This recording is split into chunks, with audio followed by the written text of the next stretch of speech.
Associate Professor of Environmental Health Science at The Ohio State University, Karen Dannemiller.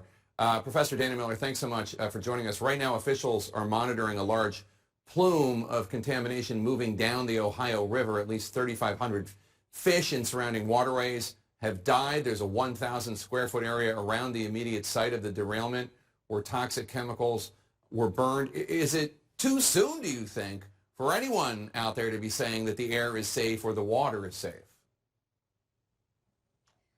It's really in the early phases of this particular phase of what's happening.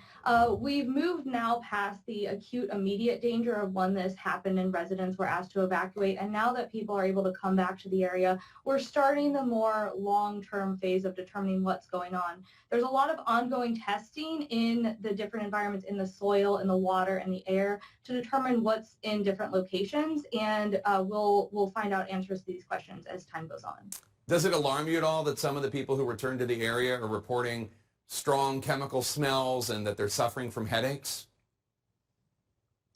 So a lot of the compounds that were on the train are VOCs, or volatile organic compounds. And these are chemicals that tend to partition into the gas phase. Anything that you can smell is a volatile organic compound. One thing to keep in mind is that while our noses are pretty good indicators of chemicals within our environment, the odor threshold doesn't always correspond to the level at which you would expect to have potential health effects occurring. So for an example, you might peel an orange and smell those smells, but those aren't necessarily harmful to you.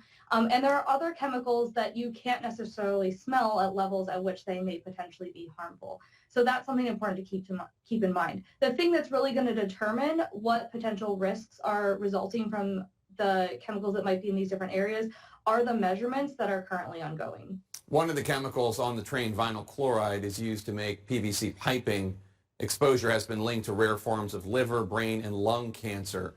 When it burns, as in the controlled release, it creates a toxic gas, one that was actually used as a weapon during World War I. Federal and state officials claim they're testing the air every day. It's safe. They're not finding it. Are you at all worried that the testing might not be expansive enough? As you mentioned, this is a pretty complicated situation in terms of where these chemicals went into the environment. A lot of the chemicals that enter into the air initially are going to have a relatively short timeline on which they're at that site before they move away from the area.